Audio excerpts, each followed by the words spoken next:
Anastasya, Kezia, Sima, and I'm from Senior High School 3, Samarinda.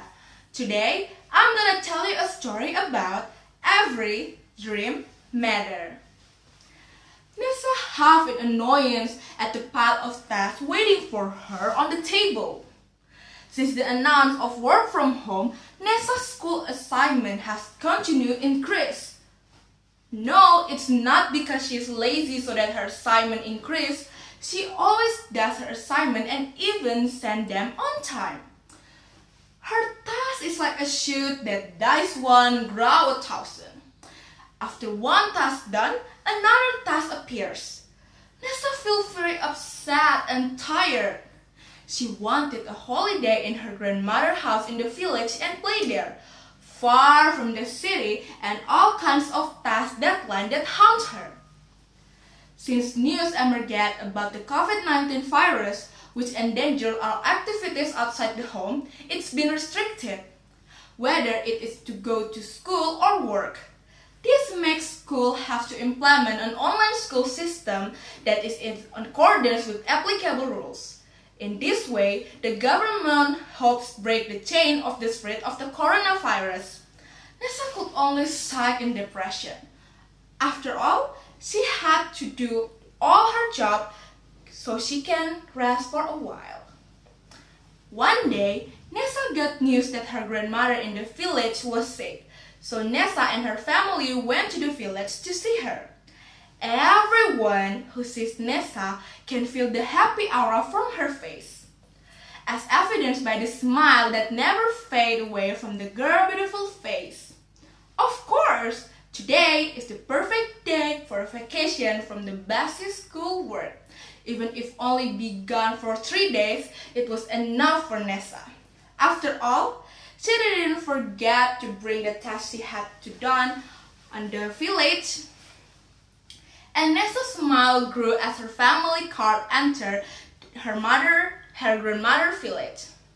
Along the way, Nessa kept looking around to see the scenery of the village. It's so refreshing her eyes. Arriving at grandmother's house, Nessa immediately ran to her class cousin Sri, who had already greeted them at the front of the house. Sri! Nessa exclaimed, which was also answered by Sri. They both hugged each other tightly to miss each other. Sri is the daughter of Nessa's father's sister. They are both in the same age, so they can be very close. Come on in. Mom and I have made a dinner for all of us. Nessa was even more excited when she heard that. Her stomach was rumbling and her body was tired after a long journey. That night, Nessa got ready to make her chemistry assignment. She had taken a shower and while waiting for her long hair to dry, Nessa thought about to do it little by little. When turning on the cell phone, her eyebrows furrowed. The network on the cell phone did not exist. How can this be? How I can do my homework? I can do the task if I can watch the video, thought Nessa. While Nessa was looking for a network, Sri suddenly came in with some extra pillows for her and Nessa. Sri, is there no network here? Asked Nessa, to which Sri shook her head. If you want, we can go to the end of the village later. That's the only place that has a network, explained Sri. Nessa nodded in agreement. She was planning to sleep earlier so she could wake up early to be absent online. Nessa thinks her plan tomorrow will go as she planned. It turned out that her suspicions were wrong. Either there was no network, last night she forgot to charge the cell phone, so that her cell phone battery only had 20% left. Nessa wanted to cry. Not to mention, when she arrived at the end of the village, it turned out that she was not the only one who would use the network, but the young people as well. Seeing Nessa's gloomy face, Sri handed her father's cell phone. Here, Nas, you can use my phone if you want. Last night my father had to charge it, so the battery still has a lot.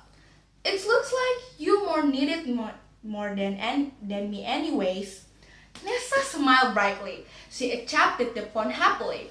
After finishing taking attendance while waiting for her video to download, Nessa joined it with Sri and her friends. You don't go to online school, do you? Nessa asked curiously. Honestly, she was very jealous of the children who live in the village. They don't need to attend online school because the number of COVID patients here is much lower than in the city. They also don't need to feel upset every time a test comes with a close deadline. Nah, it's not that we don't go to online school, Ness. We can go to online school, explained Edo, three friends, laughing softly.